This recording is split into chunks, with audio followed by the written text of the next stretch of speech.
Rajya Sabha television की खास श्रृंखला विरासत में आपका स्वागत है। मैं हूं राजेश बादल और इस श्रृंखला में हम आपको हर महीने दिखाते हैं किसी ऐसी शख्सियत की दास्तान जिसने इस देश में अपने काम से वो मकाम हासिल किया जहां पहुंचने के लिए आने वाली नस्लें सपना देखती रहेंगी। आज हम आपको दिखाने जा रहे हैं एक ऐसे अनोखे उपन्यासकार की जिंदगी जिसने भारत में ऐतिहासिक घटनाओं और किरदारों को कहानी के अद्भुत ताने बाने में पिरोया और इसी वजह से उनको हिंदी का वाल्टर स्कॉट कहा जाता है। ये बेजोड़ उपन्यासकार है वृंदावन लाल वर्मा।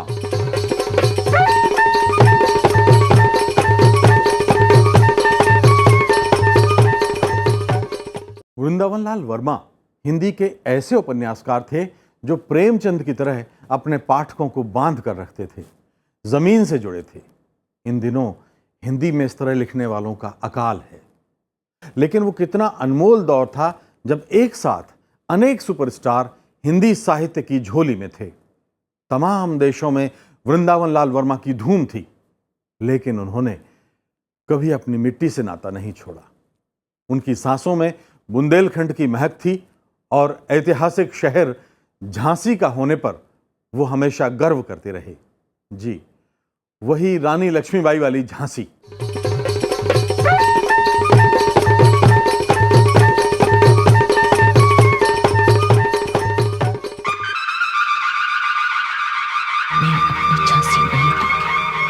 सिंहासन हिल उठे, राजवंशों ने भ्रिकुटी तानी थी। बूढ़े भारत में भी आई फिर से नई जवानी थी। घूमी हुई आजादी की कीमत सबने पहचानी थी। दूर फिरंगी को करने की सबने मन में ठानी थी।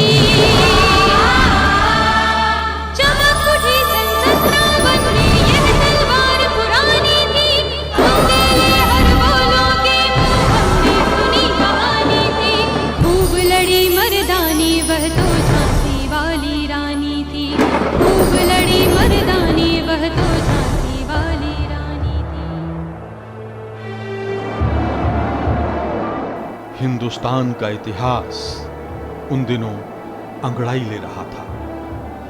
1857 के गदर की टीस रह रहकर लोगों को घायल करती थी। रानी लक्ष्मीबाई का बलिदान अपनी आंखों से देखने वाले भी जीवित थे और अगली पीढ़ियों को रानी की वीरता के किस्से सुनाया करते थे। खूब लड़ी मर्दानी, वह तो झांसी वाली रानी थी। गोरी हुकूमत के लिए बुंदेलखंड का ये इलाका सरदर्द बन गया था। झांसी की रानी ने अलग अलग जगहों पर अपनी सेना की छापामार टुकड़ियां तैनात की थी। ये टुकड़ियां अंग्रेजों की फौज पर गुरिल्ला वार करती थीं। ऐसी ही एक टुकड़ी झांसी जिले के मऊरानीपुर में तैनात थी। टुकड़ी के मुखिया थे दीवान आनंद राय। रानी के शहीद होने के बाद इन टुकड़ियों ने अपनी छापामार शैली से गोरी हुकूमत की नाक में दम कर दिया। दीवान आनंद राय अपनी टुकड़ी के साथ गोरी सेना से लड़ते हुए शहीद हो गए। उनका किशोर बेटा कन्हैया लाल बंदी बना लिया गया। अरसे बाद वो कैद से छूटा। कन्हैया लाल के बेटे अयोध्या प्रसाद ने तहसील में कानूनगो की नौकरी कर ली। इन्हीं अयोध्या प्रसाद और उनकी पत्नी सबरानी देवी के बेटे थे वृंदावन लाल। इन्हीं वृंदावन लाल वर्मा को हम आज भारतीय हिंदी साहित्य का वाल्टर स्कॉट कहते हैं और ऐतिहासिक उपन्यासों का सम्राट। 5 साल की उम्र में ही वृंदावन का पट्टी पूजन हुआ। इसका मतलब वृंदावन के बाकायदा स्कूल जाने का दिन। उस दिन घर में शानदार भोज हुआ। लकड़ी की पट्टी और बोड़का के साथ पंडित जी ने वृंदावन को भी पूजा में शामिल किया। बोडका का मतलब होता है दो दवातों वाला लकड़ी का उपकरण। एक तरफ खड़िया घुली होती और दूसरी तरफ कोयला या काला रंग। बच्चे लकड़ी की पट्टी पर बांस की कलम से लिखा करते थे। अब तो खैर ये सब गुजरे जमाने की बात है। तो हम बात कर रहे थे बालक वृंदावन की। 7-8 साल के थे तो घर में मौजूद सारे ग्रंथ और किताबें पढ़ चुके थे। पहला नाटक मिला अश्रुमती। उसमें एक गलत जानकारी थी। कहा गया था कि अश्रुमती राणा प्रताप की बेटी थी और उसे अकबर के बेटे सलीम से प्यार हो गया। वृंदावन को माजरा समझ नहीं आया। चाचा जी से पूछा, ये तो सच नहीं लगता। हां, ठीक कहते हो, गलत लिखा है। मगर ऐसा क्यों लिखा? अक्सर इतिहास को जाने बगैर लोग ऐसा लिख देते हैं या फिर उनके इरादे नेक नहीं होते। लेकिन मैं तो ऐसा नहीं लिखूंगा। चाचा जी के साथ यह संवाद वृंदावन के अवचेतन में रिकॉर्ड हो गया। किसे पता था वृंदावन आगे जाकर हिंदी साहित्य में ध्रुव तारे की तरह चमकेगा।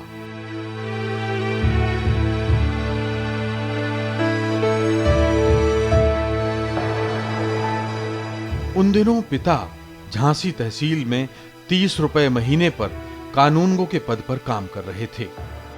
चाचा भी 15 रुपए महीने पर सरकारी नौकरी में थे।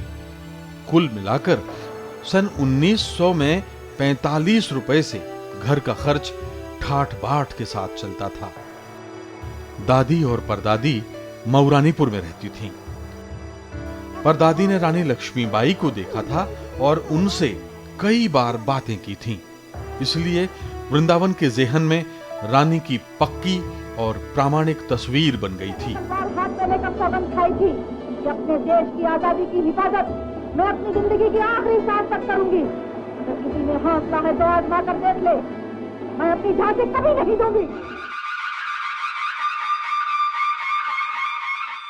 वर्मा जी की जो दादी थी और परदादी, वो जिंदा थी, दीवान आनंद राय जी की पत्नी, वो गोद में लिटा के रोज वर्मा जी को झांसी की रानी के संबंधित, जैसे कहते हैं ना, किस्सा कोतागाई, जो पहले बच्चों को कथाएं सुनाई जाती थी, वो सिर्फ रानी के ही चरित्र और अपने पति मतलब वर्मा जी के ग्रैंडफादर की कहानियाँ, हो सकता हो काफ़ी सत्य भी हो, कुछ उसमें ब्रंश भी हो, कुछ मिला हुआ, लेकिन सुनाती वो थी। इसी बीच पिता का तबादला गरोठा हो गया और चाचा का ललितपुर। परिवार 3 टुकड़ों में बट गया। वृंदावन अपनी मां के साथ मऊरानीपुर आ गए। वहां पढ़ाई शुरू हो गई। अब मुश्किल ये थी कि वहां अंग्रेजी नहीं पढ़ाई जाती थी। लिहाजा एक दिन पूरा खानदान इकट्ठा हुआ तय करने के लिए कि वृंदावन आगे की पढ़ाई कहां करेगा। उन दिनों संयुक्त परिवारों में सबकी चिंता इसी तरह की जाती थी। फैसला हुआ कि वृंदावन ललितपुर में पढ़ेगा। वहां अंग्रेजी पढ़ाई जाती थी।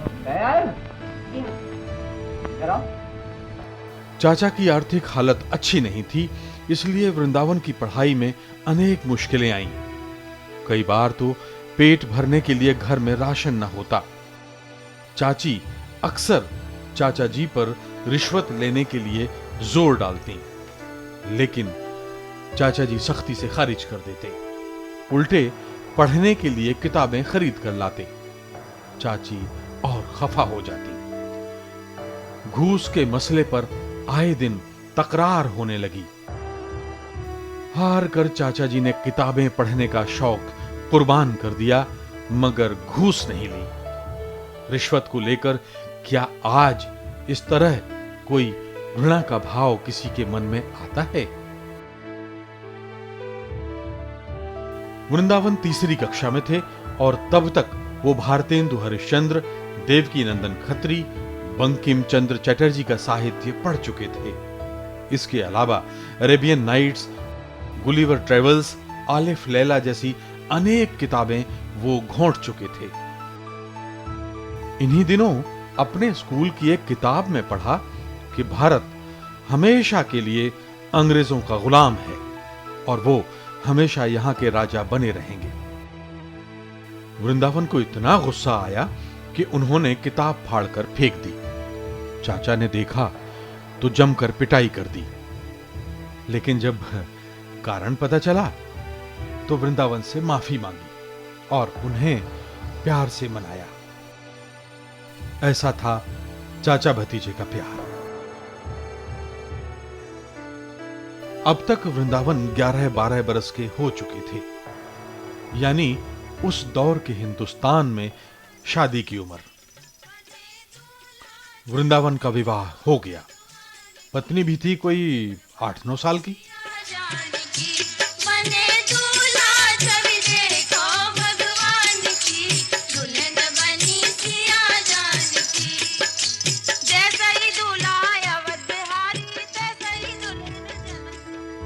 गृहस्थी शुरू हो गई। मां वृंदावन और उनकी पत्नी दोनों बच्चों को प्यार करती और खाना बनाकर अपने हाथ से खिलाती।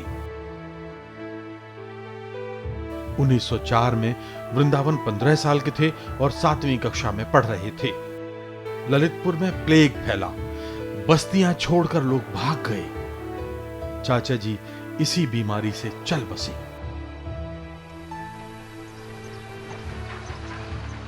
पिताजी चाचा जी के परिवार को लेकर झांसी आ गए।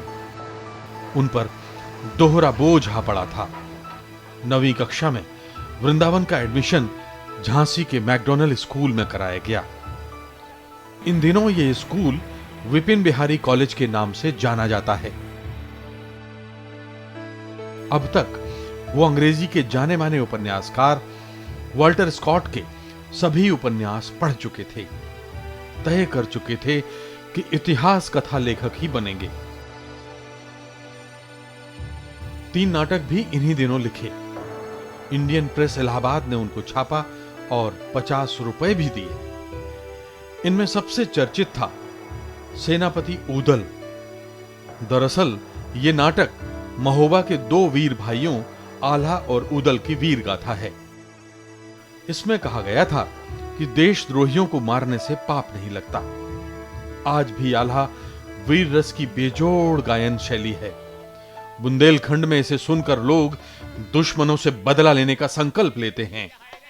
आप भी देखिए एक झलक इस वीर गाथा की। माता से बढ़ के मातृभूमि है, राधा धर्म हो गए क्या? तुम्हारे रहते महुबालु जाते का बांधन को धिरकार है। शारदा जब दूंधन दे दूं भैयन के सुनो हवाल। गाँव के दोरिया माधरी लीन हो हजारा गालियां उठाए। गाँव के दोरिया माधरी लीन हो हाथ के गालियां उठाए। उनके करा पुरवा दे दीनो महुबा के बराबर आए। ये दिलासा या महुबा मा वीरो हमनो कहा हमार। ऐसी अवानी दोनों भैया भौजे अपन करें तैयार। घर की हालत खस्ता हाल थी। वृंदावन 10वीं कक्षा प्रथम श्रेणी में पास कर चुके थे। पिताजी अब चाहते थे कि वृंदावन नौकरी करें जिससे घर को मदद मिले। पत्नी भी कहती थी कि कोई छोटा मोटा काम ढूंढ लो, लेकिन मां चाहती थी कि वृंदावन आगे पढ़ाई करें और वृंदावन चाहते थे कि क्रांतिकारियों के साथ आजादी के आंदोलन में कूद पड़े। क्रांतिकारियों का साथ देने के लिए सेहत शानदार होनी चाहिए, इसलिए अखाड़े में जाकर बाकायदा पहलवानी करते थे। खेल को वो बहुत प्राथमिकता देते थे। स्वयं वो विक्टोरिया कॉलेज ग्वालियर में जब पढ़ते थे उस समय अब लक्ष्मीबाई कॉलेज कहलाता है। विक्टोरिया कॉलेज के क्रिकेट टीम के कैप्टन थे, कबड्डी के कैप्टन थे और कुश्ती के चैंपियन थे वो। तो जहाँ हम लोग कभी कभी हवेली में बचपन में क्रिकेट खेलते थे तो मैंने खुद देखा बब्बा जी हम लोगों को बॉलिंग करते थे। आखिरकार पिताजी की इच्छा का सम्मान किया गया और नौकरी ढूंढने का फैसला हुआ। उन दिनों सरकारी नौकरी के लिए उर्दू जरूरी थी। वृंदावन को उर्दू नहीं आती थी। पिताजी ने रास्ता निकाला। एक अर्जी नवीस से बात की। तय हुआ कि उर्दू वाला काम वो कर दिया करेगा, बदले में उसे मेहनताना मिलेगा। और 9 रुपए प्रति माह पर वृंदावन की नौकरी झांसी तहसील में शुरू हो गई। पहले ही दिन जब अर्जी नवीस को उसके काम का मेहनताना देने के लिए बुलाया तो उसने उल्टे 4 रुपए वृंदावन के हाथ में रख दिए। वृंदावन चौंके। पूछा तो उसने कहा, रिश्वत में 4 रुपए मिले हैं, आपके हिस्से के हैं। वृंदावन को काटो तो खून नहीं। यहां भी रिश्वत ने पीछा नहीं छोड़ा। तय किया कि नौकरी छोड़ देंगे। पिताजी के पास पहुंचे तो फिर हथियार डालने पड़ गए। हां, पिताजी ने यह जरूर कहा कि घूस लेने से जितना बच सको तो बचो। जैसे तैसे 1 महीना बीता। पहली वेतन मिली 9 रुपए और ना करते हुए भी घूस के 55 रुपए लेने पड़ गए। वृंदावन को अपने आप से घृणा हो गई। चाचा ने तो अपने प्रिय शौक को कुर्बान कर दिया था, मगर रिश्वत न ली थी। धिक्कार है। घुट रहे वृंदावन ने इस बार पिता की नहीं सुनी और अगले दिन नौकरी छोड़ दी। कुछ दिन और भटके, फिर जंगल विभाग में क्लर्क की नौकरी मिल गई। 8 घंटे का काम 2 घंटे में निपटा लेते। बाद के समय में साहित्यिक किताबें पढ़ते। फॉरेस्ट ऑफिस में दवात कलम से इनने चिट्ठी लिखी है। इनके बड़े बाबू खान साहब थे, हमारे बाबा उनसे चाचा कहते थे, चाचा की उम्र के थे, बड़े थे। बहुत डांटा उन्होंने। वृंदावन तुम चिट्ठी लिख रहे सरकारी समय में, सरकारी कलम दवात से दुरुपयोग किया तुमने सरकार की संपत्ति का। बाबा को बड़ा क्लेश हुआ, क्षमा मांगी। उस को कंपनसेट करने के लिए 7 दिन खड़े होके बिना कुर्सी बैठे इन्होंने काम किया।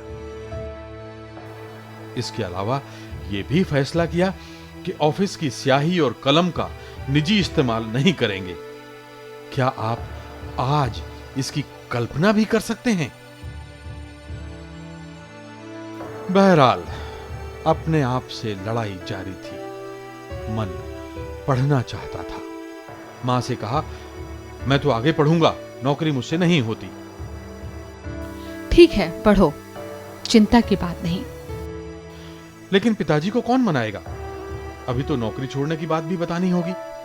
परेशान ना हो, मैं उन्हें मना लूंगी। पिताजी आए। नौकरी छोड़ने की खबर मिली।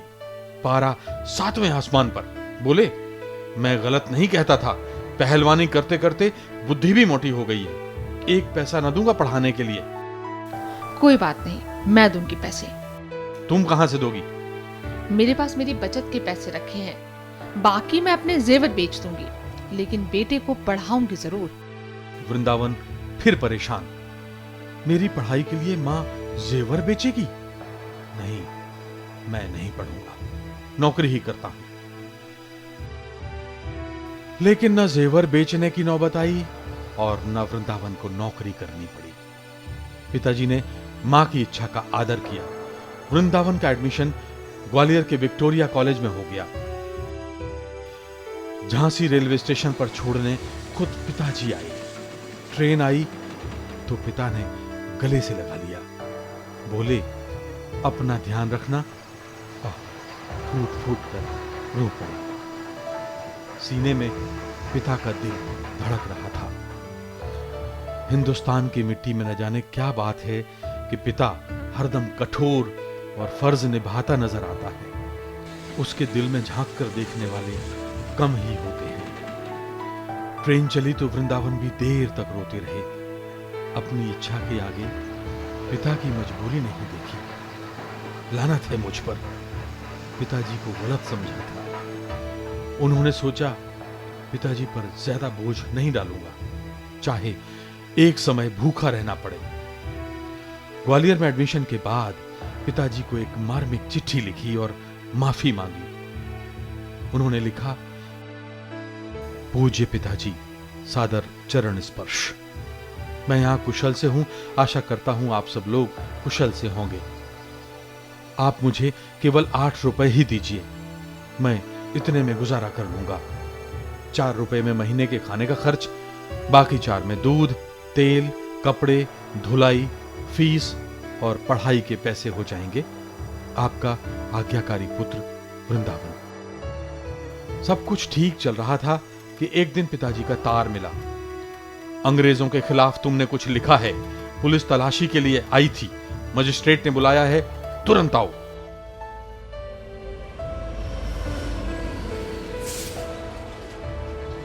भागे भागे झांसी पहुंचे। पता चला कि नाटक सेनापति उदल को सरकार ने जब्त कर लिया है, उसकी प्रतियां जला दी गई हैं। वृंदावन ने उस नाटक में लिखा था कि देशद्रोहियों को मारने से पाप नहीं लगता। तो वृंदावन पेश हुए मजिस्ट्रेट के सामने। दंडाधिकारी ने उन्हें ऊपर से नीचे तक देखा, जेल तो न भेजा, चेतावनी देकर छोड़ दिया। लेकिन वृंदावन के वो दिन बड़े मुश्किल भरे थे। कहीं भी जाते एक पुलिस वाला हमेशा पीछे पीछे लगा रहता।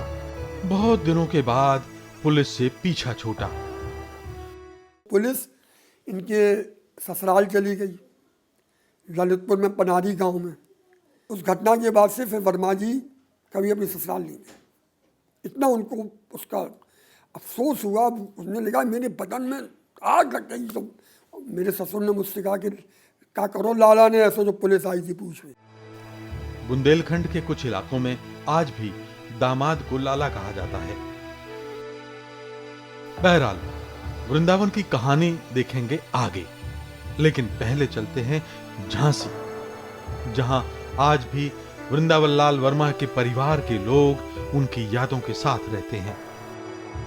बब्बा का जो मान सम्मान है, झांसी क्या, हिंदुस्तान क्या, पूरी दुनिया भर में उन्हें माना है। मैं बहुत ही गौरवान्वित महसूस करती हूँ कि मैं ऐसे परिवार को बिलोंग करती हूँ, और इस बात का अनुभव मुझे हुआ था जब मैं क्लास 10th में पढ़ती थी। मुझे बहुत गौरव होता है कि मैं आज जो मेरे पूज्य परबब्बा डॉक्टर वृंदावन लाल वर्मा के द्वारा सन 21 में स्थापित किया गया था, आज मैं उसकी केयर कर पा रहा हूँ, उसको आगे ले जा रहा हूँ।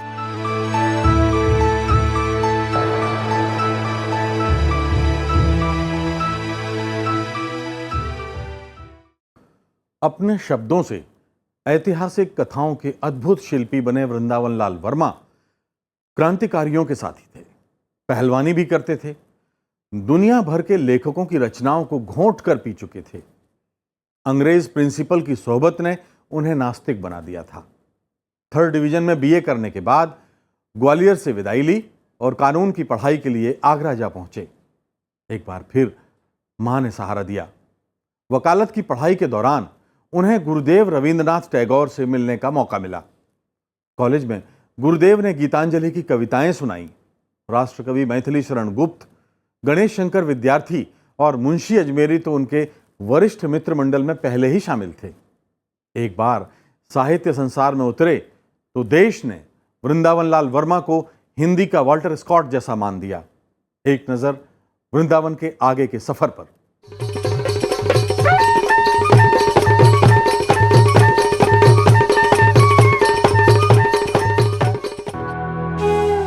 वकालत की पढ़ाई के साथ साथ वृंदावन लाल वर्मा देश की लोकप्रिय पत्रिकाओं में लगातार लिख रहे थे।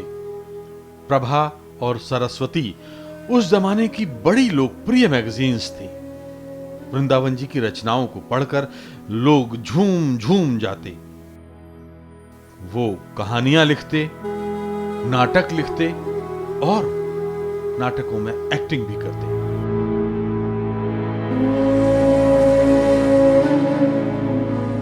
ये 1914 का साल था। एक दिन अगस्त में पिताजी का तार मिला। तुम्हारी मां बहुत बीमार है, तुरंत चले आओ। वृंदावन सन्न, झटका लगा, कुछ अंदर से टूट गया था। दिल ने कहा मां अब नहीं मिलेंगी। संकट की हर घड़ी में मां ने उन्हें हरदम बाहर निकाला था, हौसला दिया था। कितने खुशकिस्मत होते हैं वो लोग जिन्हें मां का ऐसा रूप देखने को मिला करता है।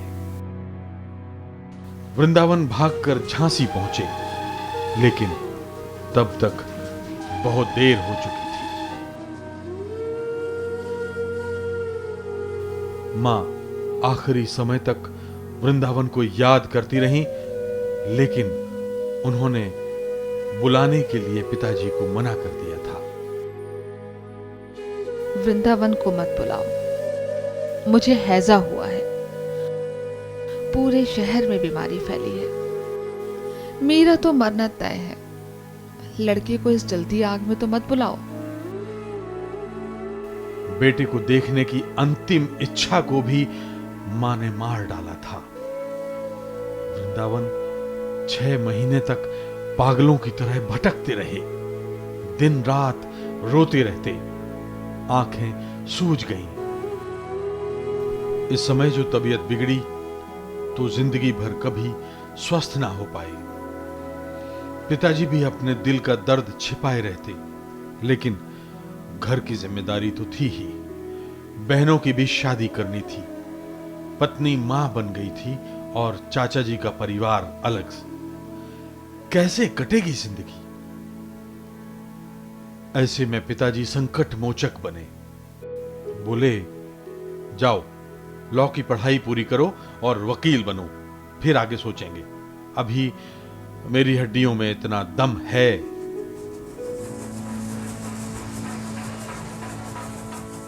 कलेजे पर पत्थर रखकर वृंदावन आगरा आए और जैसे तैसे कानून की पढ़ाई पास की। अब वकील के तौर पर काम शुरू करने के लिए हाई कोर्ट से इजाजत लेनी थी। इसके लिए अच्छे चाल चलन, उर्दू समझने, बोलने और लिखने का प्रमाण पत्र जरूरी था। यह सर्टिफिकेट हाई कोर्ट का कोई बड़ा वकील या मजिस्ट्रेट ही दे सकता था। क्रांतिकारियों का साथ देने के कारण चाल चलन का प्रमाण देने के लिए कोई तैयार नहीं था और उर्दू आती नहीं थी। इस वजह से महीनों तक निठल्ले बैठे रहे। फिर फरिश्ते के रूप में एक मजिस्ट्रेट मिल गए। हिंदुस्तानी थे और खुलकर देशभक्तों की मदद करते थे। न जाने कैसे गोरी हुकूमत की नौकरी कर पा रहे थे। उन्होंने झट सर्टिफिकेट दे दिया और 16 अगस्त 1916 से वृंदावन लाल वर्मा एडवोकेट हो गए। लेकिन वकालत के हथकंडे वृंदावन जी के बस में नहीं थे। मुकदमे तो आते, पैसे भी मिलते, मगर दिल कहता वकालत तुम्हारे लिए नहीं है। उधेड़बुन जारी थी। इन्हीं दिनों लखनऊ में कांग्रेस का अधिवेशन हुआ और वो उसमें जा पहुंचे। वहां गणेश शंकर विद्यार्थी से फिर गंभीर चर्चा हुई। उन्होंने प्रताप का संवाददाता बनने का प्रस्ताव रखा। इस तरह एक नई पारी शुरू हो गई।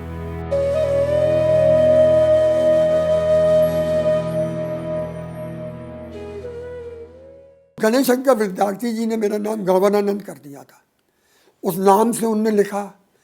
बाद में दैनिक लोकमत अखबार का संपादन उन्हीं के देखरेख में हुआ। सरदार भगत सिंह भी उन दिनों प्रताप में लगातार लिख रहे थे, कभी अपने नाम से तो कभी छद्म नाम से। इधर वकालत भी हाशिए पर चली गई थी। रोजी रोटी चल जाए बस, इससे ज्यादा नहीं। खुफिया तौर पर उन्होंने क्रांतिकारियों की मदद शुरू कर दी। चंद्रशेखर आजाद अक्सर वहां आते और वृंदावन लाल उनके छिपने से लेकर सारे इंतजाम करते। 1919 का साल एक दर्दनाक हादसा लेकर आया। जलियांवाला बाग का बर्बर कांड हुआ। सारा देश गुस्से से उबलने लगा।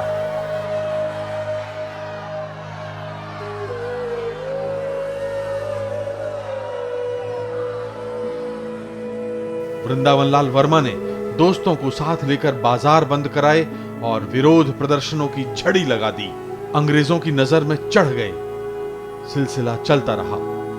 इसी बीच महात्मा गांधी ने सत्याग्रह छेड़ दिया और उसका असर झांसी में भरपूर था।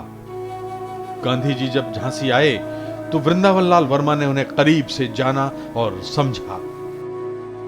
वकालत और क्रांतिकारी गतिविधियां एक साथ चल रही थीं कि एक झटका और लगा। पिताजी को निमोनिया हो गया। काफी इलाज चला, पिताजी की बेहोशी न टूटी। वो हमेशा के लिए छोड़कर चले गए। 30-32 बरस की उम्र में ही वृंदावन के सर से मां बाप का साया उठ चुका था। एक रात में ही वृंदावन जैसे बूढ़े हो गए। मां और पिताजी मरने से पहले वृंदावन से दिल की बात तक न कर पाए थे। वो सोचते, कितना अभागा हूं मैं। अरसे तक अवसाद में डूबे रहे। जब सामान्य हुए तो अपने को आजादी के आंदोलन और लेखन के प्रति समर्पित कर दिया।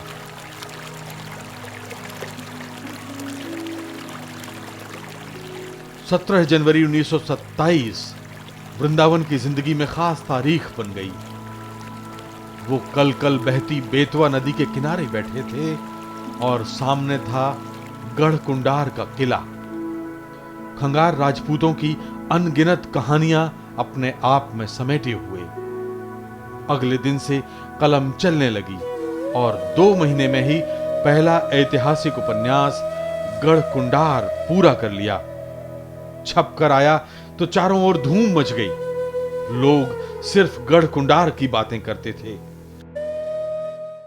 गढ़कुंडार करीब 1000 साल पुराना किला है और उपन्यास की कहानी खंगार राजपूतों और बुंदेल राजपूतों के संघर्ष की तथ्यात्मक गाथा है। खास बात यह है कि थोड़ी सी शरारत वर्मा जी ने उपन्यास के नायक के साथ की थी और एक अवसर पर उन्होंने खुद इसे मंजूर किया था। उपन्यास के एक किरदार दिवाकर की सच्ची कहानी है, लेकिन उसके अपनी प्रेमिका तारा के साथ संवाद में उन्होंने अपनी भावनाओं को दिवाकर के हवाले से बयान किया था। क्या आज ऐसी पेशेवर ईमानदारी कोई लेखक स्वीकार करता है? इस प्रेम संवाद की एक झलक देखिए। कुछ कठिन शब्दों को मैंने आपके लिए सरल शब्दों में ढाला है। कृपया इसे उपन्यास के साथ अन्याय न माने। तारा, मेरी कसम खाकर एक वादा करो। क्या? ये कि तुम हमेशा के लिए मुझे भूल जाओगी। नहीं, मैं कसम नहीं खा सकती। आप मुझे भूल जाइए और समझ लीजिए कि सब कुछ खत्म हो गया। नहीं, मैंने तुम्हारे लिए भगवान से एक अच्छा पति मांगा है। नहीं नहीं, मुझे संसार में अब कुछ नहीं चाहिए। मेरे पास सब कुछ है। कोई आ रहा है तारा। अब तुम जाओ। लोग तुम्हें मेरे पास देखकर क्या कहेंगे? कहने दीजिए, तारा किसी से नहीं डरती। आप गंभीर रूप से घायल हैं। जब तक आप पूरी तरह से ठीक नहीं हो जाते, तारा यहां से नहीं जाएगी, चाहे कोई मेरे टुकड़े टुकड़े कर दे। ऐसा ना करो तारा। हम तुम अलग अलग जातियों के हैं। हमारा मिलन संभव नहीं है। तुम आकाश का तारा हो और मैं धरती का कीड़ा। आप मेरे प्राण हैं, मेरा सब कुछ है। क्या मुझे आपके चरणों की पूजा का मौका ना देंगे? तारा, तुम मुझे सुखी देखना चाहती हो ना? हाँ, चाहे मुझे लाखों कष्ट भोगने पड़े। तो तुम फौरन यहां से चली जाओ और मुझे भूल जाओ।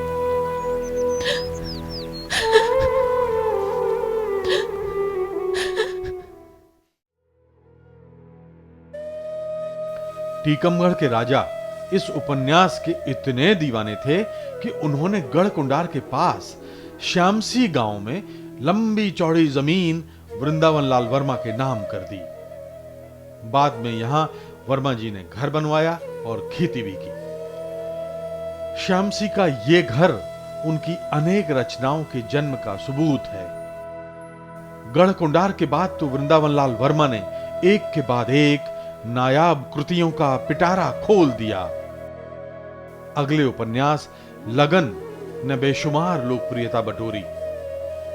लगन के बाद संगम, प्रत्यागत, कुंडली चक्र और प्रेम की भेंट जैसे उपन्यासों ने बाजार लूट लिया। चारों तरफ उनका नाम छाया हुआ था। गणेश शंकर विद्यार्थी और मैथिली शरण गुप्त जैसे कलम के महारथी दिग्गज वृंदावन लाल की कलम के दीवाने हो गए। उस समय वीर सिंह देव से मैथिली शरण गुप्त का, मुंशी अजमेरी का, जो गुणसागर सत्यार्थी रहते, उनका संपर्क हुआ। उन्होंने कहा कि वर्मा जी एक काम करो, आप यहाँ से छोड़िए, ये अंग्रेजी राज में आता है, आप हमारी रियासत में चलिए, ओडिशा स्टेट में आ गए। उनका तो समझौता था, तो यहाँ तो कोई पुलिस उन्हें तलाश ही नहीं सकती थी। तो बताओ, उन्होंने 1000 एकड़ ज़मीन दी उन्हें यहाँ, और यहाँ आकर के उनको बसाया। बस इसलिए आए वो यहाँ, और यहाँ आकर के बस के उन्हीं ने इस गांव का नाम श्यामसी रखा। इन्हीं दिनों उत्तर प्रदेश के इस इलाके में आजादी के आंदोलन ने गोरी हुकूमत को हिला दिया। चंद्रशेखर आजाद झांसी के पास सातार नदी के किनारे साधु बनकर छिपे हुए थे। उनके आश्रम से क्रांतिकारी आंदोलन संचालित हो रहा था। वृंदावन इसकी एक खास कड़ी थे। एक बार तो खुलेआम चंदा इकट्ठा किया और चंद्रशेखर आजाद को पहुंचाया। क्रांतिकारियों को राइफल की जरूरत थी, तो शिकार का शौक बताकर लाइसेंस ले लिया, और इस चक्कर में शिकार का शौक भी जबरन पाल लिया, क्योंकि अंग्रेजों को बताना पड़ता था कि राइफल का सही उपयोग हो रहा है या नहीं। सो कभी तेंदुआ मारते, कभी भेड़िया, लकड़बग्घा, मगर और सुअर से लेकर शेर तक का शिकार कर डाला। शिकार के अनुभवों पर उन्होंने एक शानदार किताब लिखी, दबे पांव।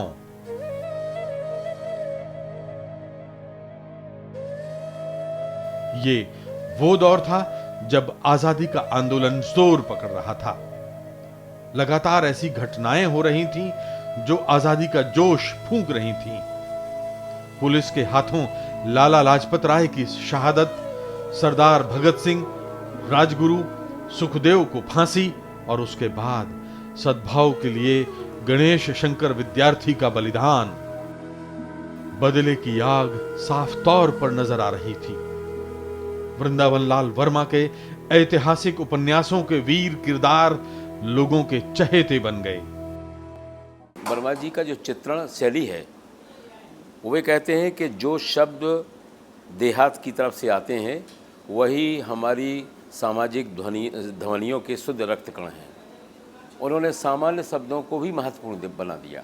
ऐतिहासिक उपन्यास में या तो इतिहास मर जाता है या उपन्यास, पर वर्मा जी के उपन्यासों में दोनों चीज़ें एकदम जीवंत मिलती हैं। इतिहास भी है, और जो एक भारत में रही है परंपरा इतिहास के साथ छेड़छाड़ करने की, कुछ भी तोड़ मोड़ करके प्रस्तुत कर दो, वर्मा जी ने सत्य को रखा है हमेशा। इसलिए उनकी पुस्तकों में एक पठनीयता भी है, ऐतिहासिकता भी है और सत्यता भी है। 1936 आ पहुंचा था। वृंदावन लाल वर्मा को नर्मदा नदी के उद्गम अमरकंटक जाने का मौका मिला। वहां के घने जंगल और प्रकृति के अनमोल खजाने ने उनका दिल लूट लिया। उनका श्रृंगारपूर्ण उपन्यास कचनार अमरकंटक की देन है। कचनार के माध्यम से बुंदेलखंड की संस्कृति, बुंदेलखंड के छोटे छोटे त्योहार, बुंदेलखंड में सुआटा, किस तरह से दशहरा, किस तरह से दीपावली बुंदेलखंड में मनाई जाती थी। और वो घर पे क्या, हर जगह बुंदेलखंडी ही बोलते थे मैं बाबा। 40 का साल आते आते वर्मा जी ने झांसी में स्वाधीन प्रेस शुरू कर दिया। इन्हीं दिनों उनके बहुचर्चित उपन्यास झांसी की रानी पर काम शुरू हो गया। हालांकि इसमें वक्त भी काफी लगा था, पूरे 7 साल। दरअसल वृंदावन लाल हिंदुस्तान के ऐसे विरले ऐतिहासिक उपन्यासकार हैं जो अपने कथानक की प्रामाणिकता के लिए उपन्यास से जुड़े हर स्थान पर जाते दस्तावेज, रेवेन्यू रिकॉर्ड, सनद, शिलालेख चेक करते और जीवित सबूतों से बात करते। इसलिए उनके लेखन से आप इतिहास के अनेक बंद अध्यायों की पक्की जानकारी ले सकते हैं। झांसी की रानी बाजार में आया और आजादी की बहार भी लाया। ये आज भी रानी लक्ष्मीबाई पर प्रकाशित अकेला प्रामाणिक उपन्यास है। भारत सरकार ने उनको झांसी की रानी के लिए पुरस्कृत किया था। तो आज जिस तरह से सुभद्रा कुमारी चौहान की झांसी की रानी कविता हम लोग याद करते हैं, उसी तरह से उनका ये झांसी की रानी उपन्यास जो है वो बहुत महत्वपूर्ण था और इसीलिए विशेष रूप से उसको पुरस्कृत किया गया था।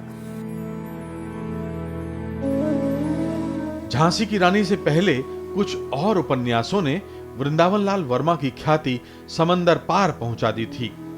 इनमें मंगलसूत्र, राखी की लाज, अचल मेरा कोई, फूलों की बोली, बांस की फांस, कश्मीर का कांटा, टंटा गुरु, टूटे कांटे, माधवजी सिंधिया, बीरबल और विराटा की पद्मिनी ने बहुत धूम मचाई।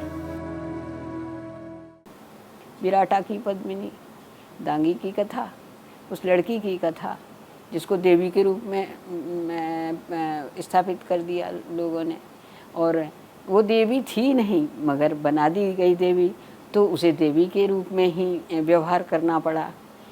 अब देवी के सामने जब स्त्री के रूप में परेशानियां आती हैं तो क्या होता है? एक ये बहुत बड़ी त्रासदी है जो वृंदावन लाल वर्मा ने हमारे सामने रख दी। इसके अलावा नाटक संग्रह जहांदार शाह, हंस मयूर और खिलौने की खोज जगह जगह खेले जा रहे थे। मंच पर उनको जबरदस्त कामयाबी मिल रही थी। लोग वृंदावन लाल वर्मा का नाम देखते और नाटकों में भीड़ उमड़ पड़ती। नाटक देखते हुए दर्शकों को लगता जैसे वो अपना अतीत देख रहे हैं।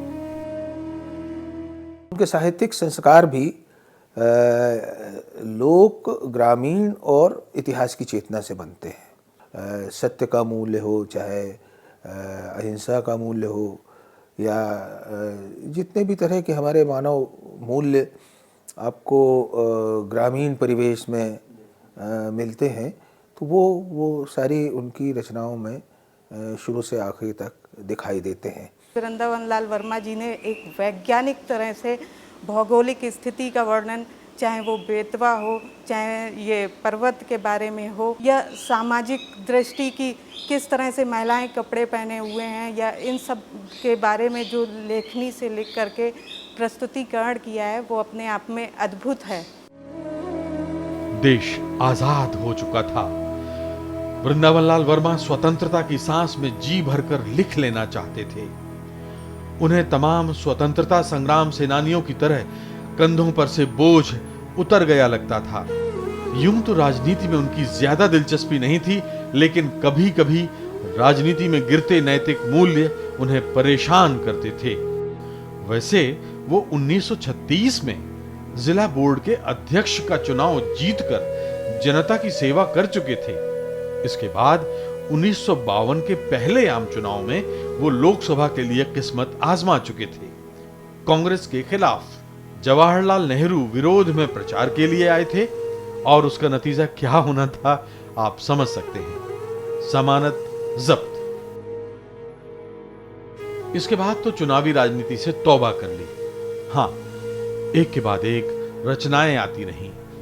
शिमला में उपन्यास सोना पूरा किया, श्यामसी में रहकर नाटक पूरब की ओर, कनेर, पीले हाथ, नीलकंठ, केवट और उपन्यास अमरबेल, अहिल्याबाई, ललित विक्रम लिखे। सबसे बड़ी बात क्या थी कि बुंदेली जो कल्चर है, चकिया कैसे पीसने उठती है औरत, मठा कैसे भाव जात, लड़की सवेरे सुगाटा कैसे खेलती हैं, जवारे कैसे बह जात, भजन कैसे गात, ये सारी बात उनके जहन में बसी हुई थी। वो खाली उस इतिहास को नहीं लाते जो सिपाहियों का था, जो राजाओं का था, जो युद्धों का था, वो उसको भी लाते हैं कि जो लोक में फैली हुई किंवदंतियाँ हैं या कथाएं हैं, या उसमें जो पात्र, छोटे छोटे पात्र शामिल हुए हैं, उनको हमारे सामने रखते हैं। और यही वो दौर था जब झांसी की रानी का अंग्रेजी, कन्नड़, सिंधी और मराठी समेत अनेक भाषाओं में अनुवाद हुआ। रशियन और चेक भाषा में भी लक्ष्मीबाई उपन्यास के अनुवाद हुए। इसके बाद वृंदावन लाल वर्मा ने अपने शानदार उपन्यास मृगनयनी पर रिसर्च शुरू कर दिया। मृगनयनी ने अपार लोकप्रियता बटोरी। गुजरी रानी मृगनयनी के नाम पर उस समय के बेजोड़ गायक बैजू बावरा ने अनेक रागों की रचना की थी। ऐसे दुर्लभ तथ्यों की जानकारी हमें मृगनयनी से ही मिलती है।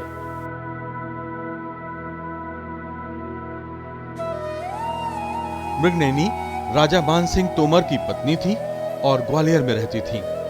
मानसिंह ने मृगनयनी की याद में अनेक स्मारक बनवाए। आज भी कई स्मृतियां ग्वालियर में बिखरी हुई हैं।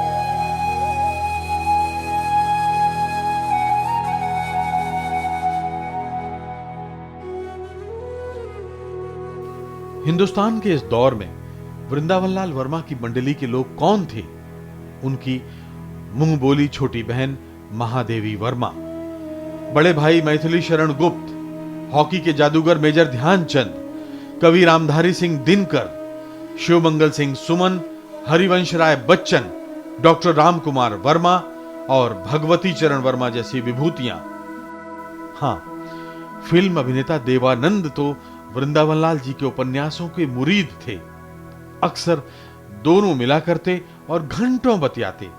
इसके बावजूद माया नगरी मुंबई से वृंदावन लाल जी का रिश्ता न बन पाया। झांसी की रानी पर फिल्म निर्माण की बात चली लेकिन अटक गई। बाद में सुनते हैं कि जो फिल्म बनी वो कहानी तो वर्मा जी की थी मगर उनका नाम नहीं दिया गया। इसके बाद मृगनयनी और कचनार पर भी फिल्मों की तैयारी हुई। वर्मा जी अनेक दिनों तक मुंबई में रहे लेकिन फिल्म लाइन के हथकंडों ने उन्हें दुखी कर दिया। वो माया नगरी से लौट आए। इसके बाद उत्तर प्रदेश सरकार ने 1857 के गदर और गंगा की कहानी फिल्मों के लिए पटकथा लिखवाई।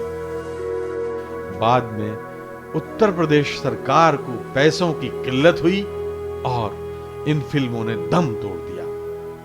आप कह सकते हैं कि पर्दे की पारी वृंदावन लाल जी के नसीब में नहीं थी। 1960 आते आते वर्मा जी को बड़ा झटका लगा। लंबी बीमारी के बाद पत्नी उनका साथ छोड़ गई। करीब करीब 60 साल तक दोनों का साथ रहा। वर्मा जी पत्नी के निधन से टूट गए और महीनों बाद सामान्य हो पाए। 1961 में दिल्ली में वृंदावन लाल वर्मा का शानदार अभिनंदन समारोह हुआ। कहते हैं आज तक दिल्ली में वैसा अभिनंदन किसी लेखक का नहीं हुआ। और समारोह में वर्मा जी की शान में कशीदे पढ़ने वालों में रामधारी सिंह दिनकर, बाबू जगजीवन राम, जैनेन्द्र जैन, वियोगी हरि और हरिवंश राय बच्चन खास थे। बच्चन जी तो वृंदावन लाल वर्मा को बड़ा भाई मानते थे। इस समय तक वर्मा जी की लोकप्रियता अनेक देशों में फैल चुकी थी। सोवियत संघ में उनका हर उपन्यास पढ़ा जाता था। बड़ी संख्या में उनके उपन्यास सोवियत संघ में खरीदे जाते थे। सोवियत लैंड नेहरू पुरस्कार भी वृंदावन लाल वर्मा की रशियन लोकप्रियता का आप नमूना मान सकते हैं। मॉस्को से वर्मा जी की दोस्त दीना गोल्डमान ने 16 दिसंबर 1962 को एक पत्र में लिखा, प्रिय वर्मा जी, सोवियत संघ के विद्वान और विद्यार्थी आपसे अच्छी तरह परिचित हैं। आप देखेंगे कि 6-8 महीने बाद जब मृगनयनी और टूटे कांटे रशियन में प्रकाशित होंगे तो आप यहां उतने ही लोकप्रिय हो जाएंगे जितने हिंदुस्तान में। आप नहीं जानते कि सोवियत संघ आपको कितना चाहता है। सोवियत संघ के लोग वर्मा जी से मिलने और उनकी एक झलक के लिए बेताब थे। एक दिन वहां की सरकार का वर्मा जी को न्योता मिला। वृंदावन लाल वर्मा जब सोवियत संघ में थे तो वहां के लोगों का एक हिंदुस्तानी लेखक के प्रति इतना प्यार और सम्मान देखकर अभिभूत थे। लौटे तो भारतीय संस्कृति के एक एम्बेसडर बन चुके थे। 75 साल की उम्र में फिर श्यामसी की गोद में बैठकर उपन्यास कीचड़ और कमल लिखा। अगले ही साल उन्हें पद्म भूषण से सम्मानित किया गया। कश्मीर के राजा ललितादित्य पर केंद्रित उपन्यास भी इसी साल आया और देवगढ़ की मुस्कान को भी पढ़ने वालों ने अपने सर पर बिठाया। वृंदावन लाल वर्मा साहित्य के आकाश में एक सितारे की तरह चमक रहे थे।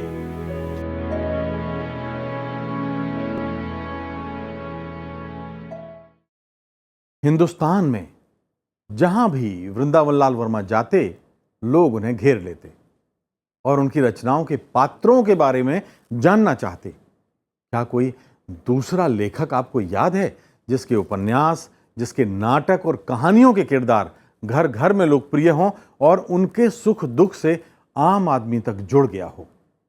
आप राजाओं को भूल सकते हैं, हुकूमतों को भूल सकते हैं, सगे संबंधियों को भूल सकते हैं, लेकिन जो शब्द सितारे आपके दिल में एक बार बैठ जाते हैं वो आखिरी सांस तक नहीं भूलते। जरा सोचिए, आपको मेरी बात की सच्चाई का एहसास हो जाएगा। वृंदावन लाल वर्मा के शब्द सम्मोहन का आप शिकार हो जाएंगे, बशर्ते एक बार उनका लिखा साहित्य पढ़ जाइए। आप उन्हें मरते दम तक नहीं भूलेंगे।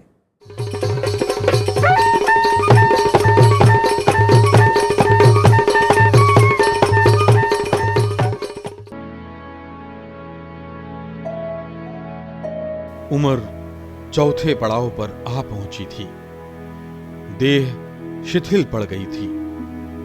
बीमारियों की फौजें पहलवानी के किले पर हमले के लिए तैयार थीं। एक हार्ट अटैक पहले आ चुका था। डॉक्टर कहते, वर्मा जी सावधान, और वर्मा जी ने तो जैसे ठान लिया था कि हम नहीं सुधरेंगे। जाहिर है भ्रम तो वर्मा जी का ही टूटना था।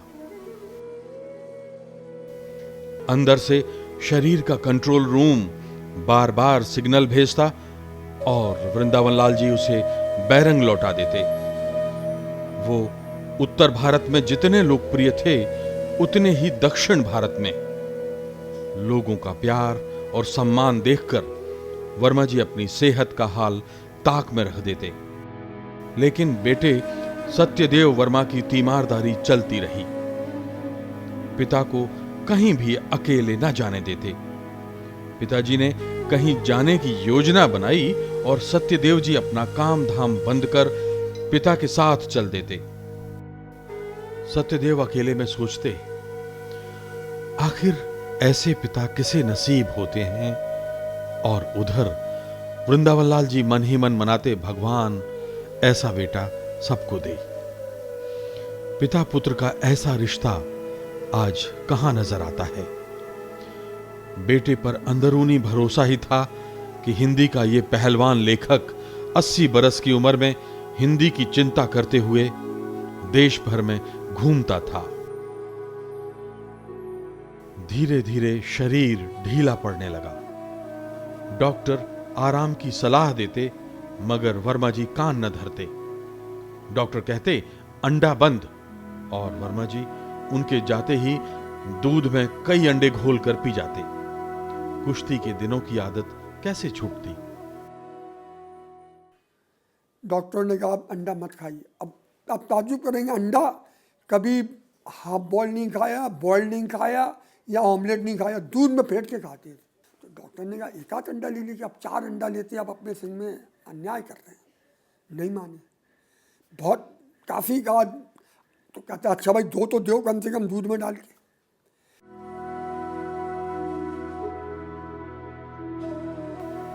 हालत दिनों दिन बिगड़ती जा रही थी। अस्पताल में वर्मा जी के दाखिल होने की खबर हिंदी के साहित्य संसार में आग की तरह फैल गई। देश भर से लेखकों और समाज सेवियों का तांता लग गया। सारे लोग अस्पताल के अहाते में दिन दिन भर खड़े रहते। उन दिनों सूबे में राष्ट्रपति शासन था। राज्यपाल ने उत्तम इलाज मुहैया कराने के निर्देश दिए। पूर्व मुख्यमंत्री और दिग्गज किसान नेता चौधरी चरण सिंह घंटों सेवा में लगे रहे, लेकिन कोई सेवा, कोई दवा, कोई तीमारदारी काम न आई। 23 फरवरी 1969 को हिंदी का ये वाल्टर स्कॉट झांसी के अस्पताल से हमेशा के लिए उड़ गया।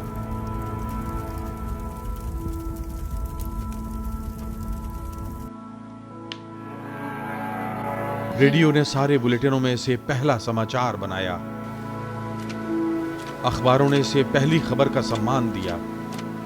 झांसी समेत अनेक शहरों में कई दिन तक बाजार और स्कूल कॉलेज बंद रहे।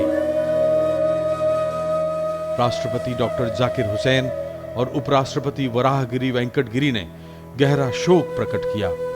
प्रधानमंत्री इंदिरा गांधी ने पद्म भूषण से सम्मानित करते समय हुई लंबी बातचीत को याद किया और कहा कि हिंदी के लिए यह बहुत बड़ा आघात है। सोवियत संघ, जापान, अमेरिका जैसे अनेक देशों में उनकी याद में कई कार्यक्रम हुए।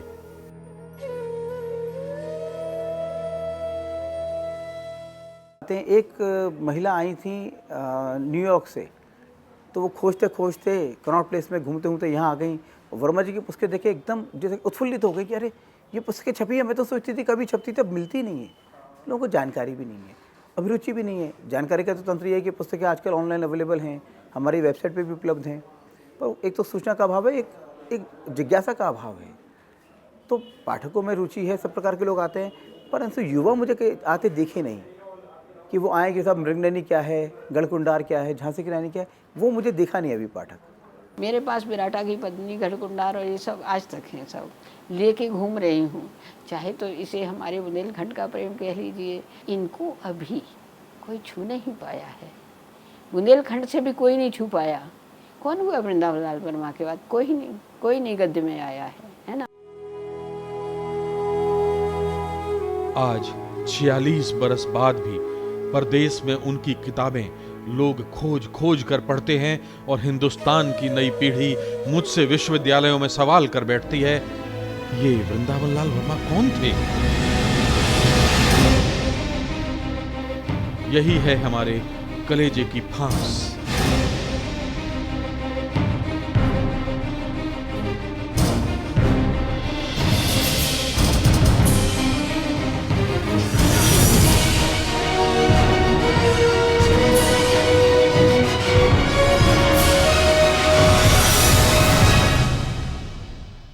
दुनिया में वृंदावन लाल वर्मा जैसे लोग बार बार पैदा नहीं होते। वो आते हैं, कालजयी रचनाओं का अनमोल तोहफा देते हैं और हम उन्हें भूल जाते हैं। भारतवर्ष के अतीत की ऐसी ही परंपराओं पर शायद हम गर्व करना चाहते हैं। हमारे लिए इससे बड़ी सामाजिक शर्म और क्या हो सकती है। बहरहाल, बेहद तकलीफदेह एहसास के साथ इस एपिसोड को हम खत्म करते हैं। अगली बार फिर मिलेंगे किसी नए सितारे से। देखते रहिए राज्यसभा टेलीविजन।